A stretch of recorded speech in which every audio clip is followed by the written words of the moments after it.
한 줄이지만 재정에 대한 바울의 생각과 바울의 처지 형편에 있어서 가장 놀라운 고백 중에 하나를 우리가 잠시지만 읽었습니다.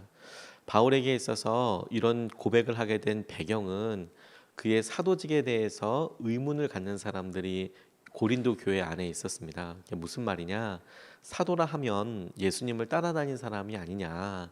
베드로, 요한 같은 사람들이 아니냐?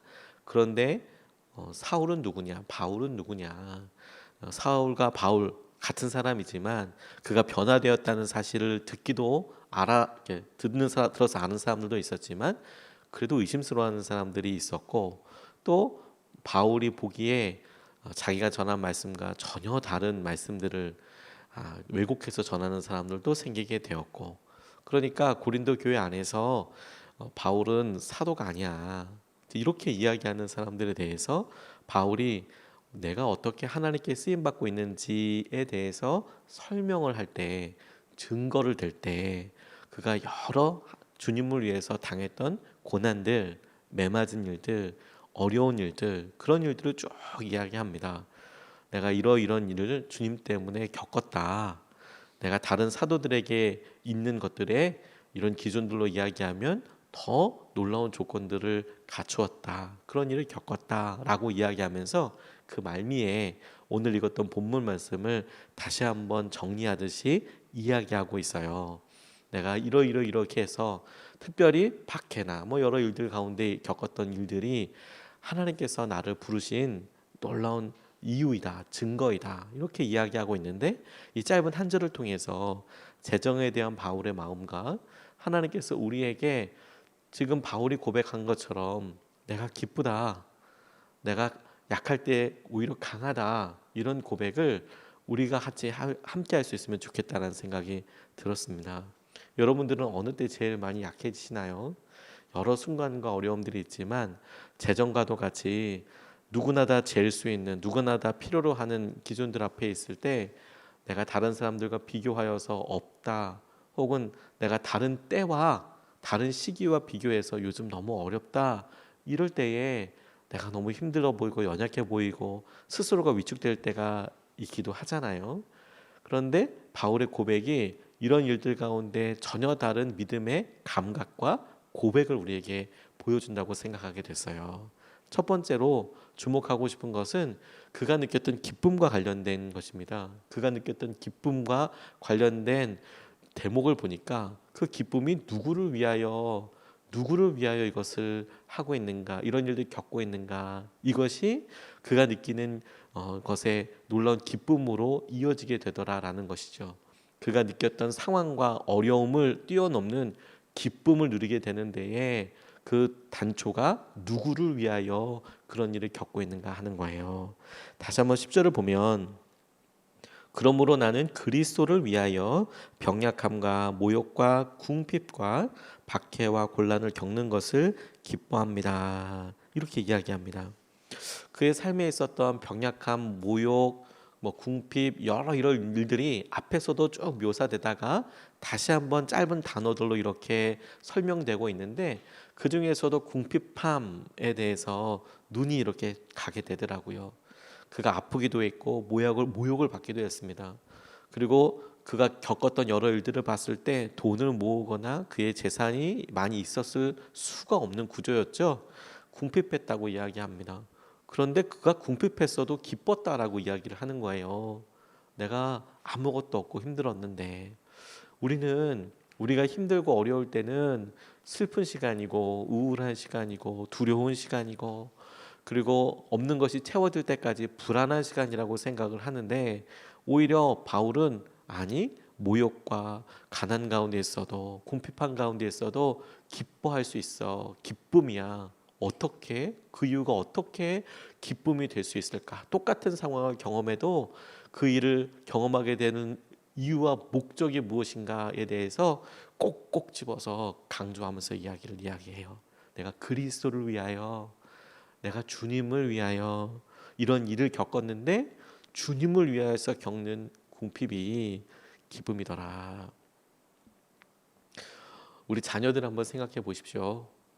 사업을 하고 직장을 다니더라도 부모로서 좀 곤란할 때가 있잖아요. 재정적으로나 상황상으로, 형편상으로 그렇게 곤란한 일이 있지요. 그런데 그런 곤란한 일 가운데 자녀들에게도 돈이, 재정이 들어가야 될 때가 있어요. 그래서 그걸 생각할 때 우선순위를 결정해야 합니다. 당장 급한 이 일을 챙길 것인지 아니면 자녀에게 꼭 들어가야 될 이 일을 먼저 우선순위로 지출해야 될 것인지. 근데 그렇게 결정할 때 대부분의 한국에 있는 부모들은 따져보고 자녀들에게 우선순위를 많이 주게 되는 것 같아요. 이게 필요하다면 그래, 이걸 하다 보면 그렇게 해야지. 제가 고등학교 때 참 감사했던 게 저희 부모님이 교회 안에 이렇게 사택이 같이 붙어 있었다고 말씀을 드렸잖아요. 칸막이 사이를 두고 교회가 있고 사택이 있으니까 방음이라는 것은 전혀 되지를 못했어요. 바깥에서 이야기하는 소리는 안에 다 들리는 거죠. 조금 저학년일 때는 상관이 없었지만 고학년이 되니까 약간 곤란한 일들이 생기게 됐어요. 기도회가 있고 그리고 공부해야 될 시기가 됐는데 어쨌든 교회에는 사람들이 한 명씩 두 명씩이라도 있는데 그 이야기할 때마다 너무 커다란 이제 소리 간섭을 받게 되니까 부모님이 너무 어렵고 힘든 가정 가운데서도 독서실 보내주셨거든요. 독서실 비쌌어요. 독서실. 물론 거의 대부분의 사람들이 독서실 다니고 있었습니다만 저희 가정과 저희 형편으로서는, 저희 교회 형편으로서는, 저희 부모님 형편으로서는 독서실 매월 내는 돈도 만만치는 않았거든요. 그런데 없는 형편에 보내주시는 것이 너무 감사하죠. 근데 우선순위로 선택하신 거더라고요. 근데 제가 이렇게 봤을 때 저희 부모님이 제가 고2 때나 고3 때나 그 시기에 독서실 보내주시는 것 때문에 겪는 고난을 어려워하지 않으셨어요. 안 힘든 건 아니었고요. 그게 필요한 거라고 생각을 하셨고 그게 저를 위한 것이라고 생각해 주셨거든요. 똑같이 마찬가지라는 생각을 하게 됐어요. 우리가 지금 궁핍해요.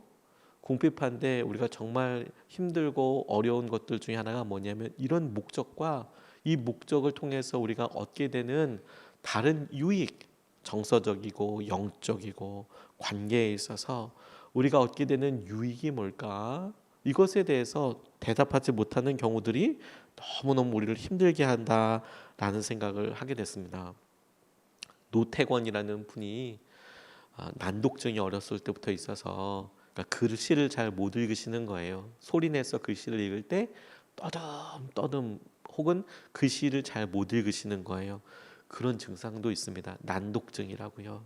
그러니까 공부는 당연히 못 하시죠. 글을 못 읽으시는데 그러니까 일용직으로 전전하면서 그렇게 사셨어요.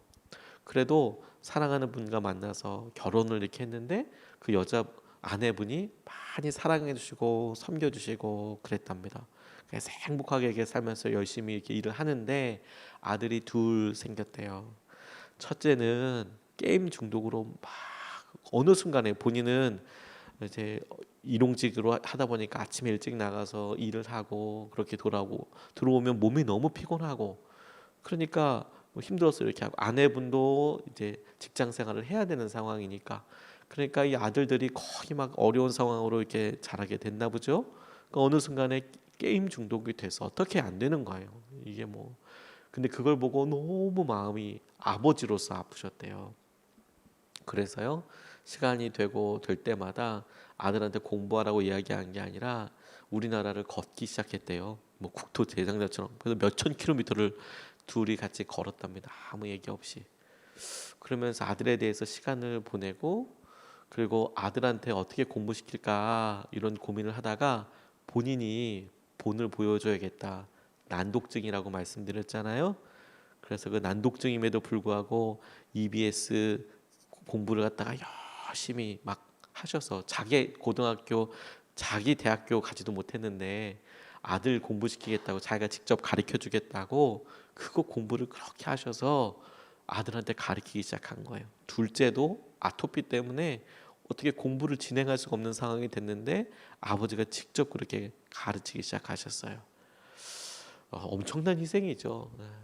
그래서 결국에 이분이 유명하게 된 이유가 뭐냐면 두 아들이 이제 한국에서 제일 좋다는 대학교에 둘 다 좋은 성적으로 좋은 과에 들어갔기 때문이에요.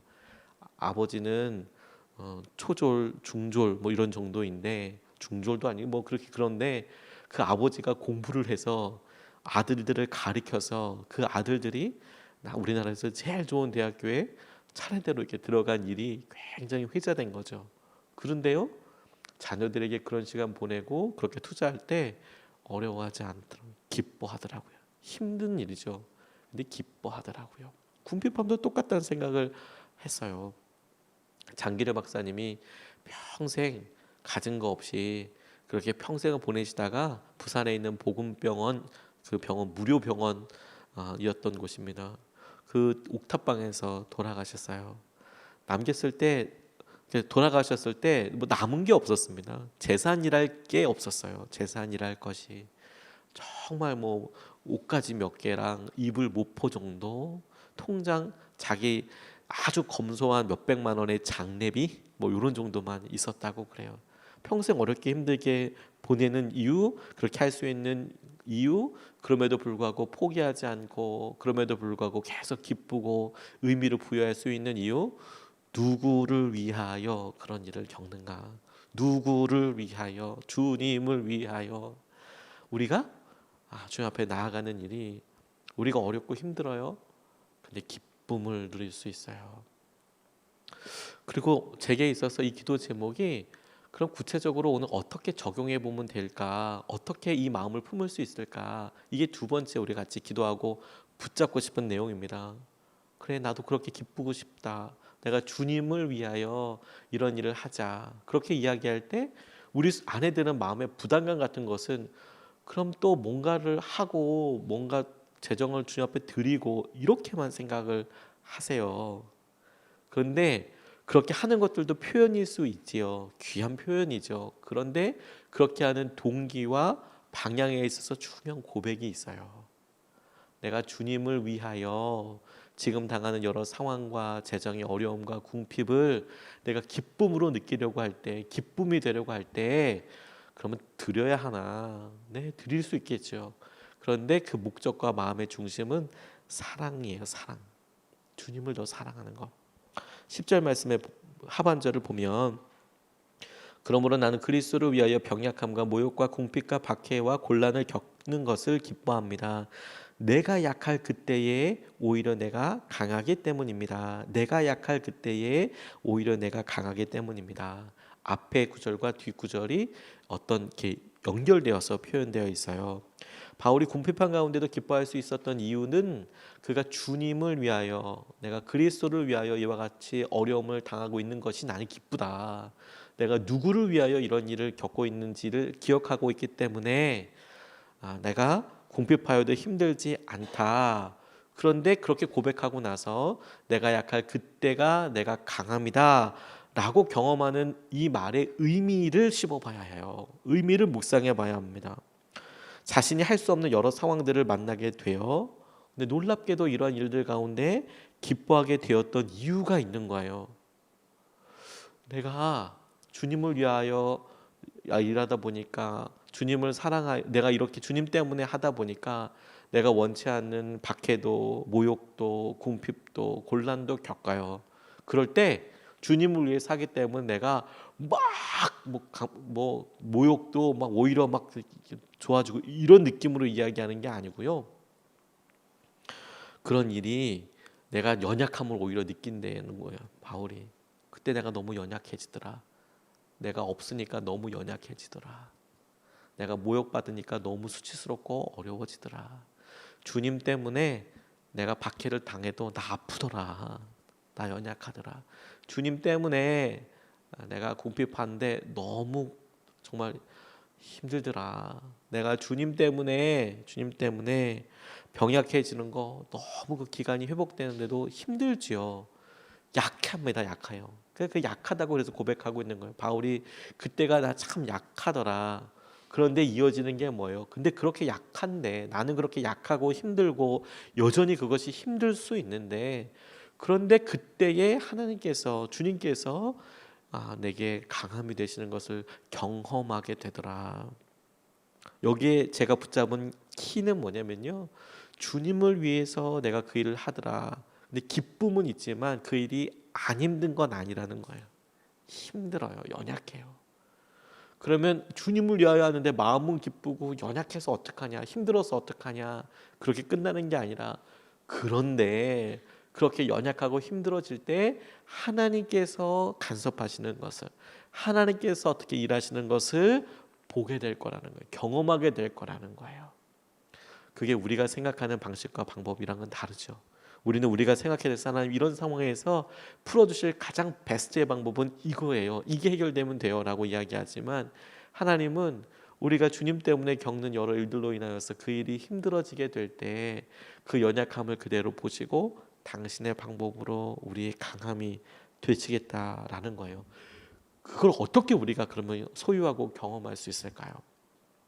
앞서서 말씀드렸듯이 어떻게 하면 그런 기쁨을 느끼고 어떻게 하면 주님이 인도해 주시는 것을, 그런 삶을 살 수 있을까? 두려워도 이러한 일을 가능하게 하는 것이 있어요. 우리가 연약해도 이런 일이 이렇게 살 수 있도록 할 수 있는 비결이 있어요. 고린도전서 13장 7절 말씀에 보니까 사랑은 모든 것을 덮어주며 모든 것을 믿으며 모든 것을 바라며 모든 것을 견딥니다. 사랑은 모든 것을 견딥니다. 누구를 향한 사랑? 하나님을 향한, 주님을 향한 사랑을 말해요. 주님께서 우리의 삶 가운데 분명한 은혜로 마음으로 우리에게 함께하여 주시지. 주님을 사랑하는 것에 주님께서 우리에게 약하지만 놀랍게 주시는 강함을 경험하게 하세요. 주님께서 우리에게 하시는 것도 마찬가지입니다. 이것을 우리의 삶에 구체적으로 이렇게 적용할 수도 있어요. 오늘 우리 바쁘고 분주하고 어렵죠. 그런데 누구 때문에 이 일을 하는지 잘 기억해 보자고요. 첫 번째는 주님이고요. 두 번째, 사랑하는 배우자 때문에 오늘 우리 그 일 하는 거잖아요. 사랑하기 때문에. 오늘 사랑하는 부모님 때문에 우리가 그 일을 하는 거잖아요. 우리가 사랑하는 자녀들 때문에 그 일을 하는 거잖아요. 그러니까 내게 어려움이 없는 건 아니고, 이게 너무 그냥 고난 고통 속에서 힘들 때도 있고 좋을 때도 있죠. 근데 지금 내가 그것이 연약하고 힘들다고 느끼더라도 내가 그리스도를, 주님을 위하여, 그리고 주님께서 주신 사람들을 위하여, 주님께서 내게 주신 여러 시간들, 이걸 위하여 내가 주님 때문에 하지. 그게 내게 기쁨도 될 수 있고 마음의 기쁨이 될 수 있고, 여전히 우리 삶이 연약하더라도 그때의 주님께서 우리의 연약함 가운데 간섭하셔서 일하시는 것을 보게 돼요. 사랑의 눈으로 보게 되면. 저는 오늘도 우리가 재정 앞에 이렇게 있을 때 앞으로 며칠 동안 더 보게 될 것 중에 하나가 뭐냐면, 주님께서 이런 재정의 문제와 염려들 통하여 우리에게 다루어 보시는 주제가 믿음이 아니라 사랑이라고 싶어요. 너 재정 때문에 힘들어하고 어려워하는 거 믿음 때문 아니야. 넌 그거 사랑 때문이야. 우리가 재정 앞에서 궁핍해서 어렵고 힘든 거, 그래서 능력을 주님께서 주셔서 그렇게 하겠다는 거 믿음 없는 게 아니고, 너 그거 사랑 없는 거야. 사랑을 통해서 하나님께서 일하시는 거예요. 선교단체 웩이라는 단체가 있습니다. 세계적으로 아주 선교하는 큰 선교단체인데요. 이 선교단체를 설립했던 시티 스터드라는 선교사님이 계세요. 나이가 50이 넘어서 선교지에 갔습니다. 50이 될 때까지 이분이 굉장히 다른 사람들이 인정받고 화려한 삶을 살았어요. 우리나라에서는 별로 유명하지 않지만 크리켓이라는 그런 스포츠가 있다고 그래요. 저는 사실 잘 몰라요. 크리켓이라는 거기에 국가대표 선수이기도 하고, 지금 야구 선수 좀 되나 봐요. 그렇게 사람들한테 인기도 있었고 돈도 꽤 있었고.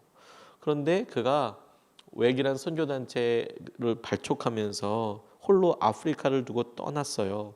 아내와 자녀들은 영국에 그냥 두고요. 그때 당시만 해도 이렇게 같이 가거나 이런 상황이고, 아프리카가 그냥 심심하면 놀러 갈 수 있는 데가 아니고, 배 타고 기차 타고 수없이 내려가야 갈 수 있는 곳이었고, 어떤 그 개인적인 위생이나 이런 거에 대해서 어떻게 할 수 있는 곳이 아니었어요. 그리고 이미 아들들, 자녀들도 장성했고요. 그러니까 아내 같이 갈 수가 없었어요. 근데 얼마나 섭섭해요. 53살에 갔어요. 53살에. 조국과 부인과 자녀들을 두고 어떻게 떠나냐 이렇게 인터뷰할 때요. 53살이면 우리나라로 55이잖아요. 54이나 55. 그런데 스터드가 이렇게 말합니다. 예수 그리스도가 하나님이시며 나를 위해 죽으셨다면 그분을 위한 나의 어떤 희생도 결코 크다고 할 수 없다. 이런 이야기를 하면서 계속 이야기할 때 나중에 그가 떠날 때 사랑하는 아내한테 이렇게 글을 남겨요. 프리실라라는 자기 아내분한테, 사모님한테 이런 글을 남깁니다. 부부 사이도 얼마나 황망하고 어렵겠습니까? 이렇게 가면 다음에 휴가 때 다시 와야지 이런 느낌이 아니고 이제 아프리카 가면 거기서 죽어야지 이제 이런 느낌으로 이제 헤어지는 거거든요. 근데 아내분도 당연히 마음이 아프죠. 이런 일을 왜 겪어야 하나 싶기도 하고. 그런데 이 스터드 선교사님이 사랑하는 아내한테 이렇게 보냈대요. 헤어질 때 본 당신의 눈물과 하나님의 위로로 흘린 당신의 기쁨의 눈물을 생각하니 나도 눈물이 나는군요. 앞으로도 계속 입술 뿐 아니라 삶으로 하나님께 감사를 드립시다. 당신은 잘 모를 것이요. 당신의 가장 큰 대가를 치르고 있음을 내가 얼마나 잘 알고 있는지 말이요. 감히 이런 말을 할 수 없지만 사랑하오 여보, 영원히 사랑하리다. 하나님은 희생의 크기에 맞는 상급을 주실 것이요. 처음에 그랬던 것처럼 끝까지 서로 사랑합시다. 부부가 서로 사랑합시다. 그런데 그 다음 고백이 정말 기가 막혀요. 끝까지 서로 사랑합시다. 단 예수님을 조금 더 사랑합시다. 예수님을 조금 더 사랑합시다. 우리의 힘들고 어려울 때 예수님을 향한 사랑을 점검해요. 주님께서 내가 주님 사랑한다는 그 마음 아실 뿐만 아니라 주님 사랑하기 때문에 주님을 위해서, 그리스도를 위해서, 예수님을 위해서, 그 예수님이 주신 나의 남편, 나의 아내, 사랑하는 자녀, 부모님, 친구, 주님께서 내게 주신 사명, 주님 때문에 우리가 이 일을 겪는다면 궁핍이 궁핍으로 끝나지 않고 그 가운데에도 기쁨을 누릴 수 있어요. 여전히. 뿐만 아니라 그런 기쁨으로 우리가 들어가게 될 때 우리의 마음에 믿음이 아니라 사랑을 점검해요. 그리고 여러분 명심하세요. 이 기쁨은 성령의 열매이기도 합니다. 주님께서 우리에게 이끌어주시는 대로. 오늘 두 가지 말씀 같이 나눴어요. 첫 번째로 하나님께서 우리에게 너 누구를 위하여 하는지 한번 떠올려 봐라. 누구를 위하여? 누구를 위하여? 너는 누구의 것이고 누구를 위하여 그런 일을 하나?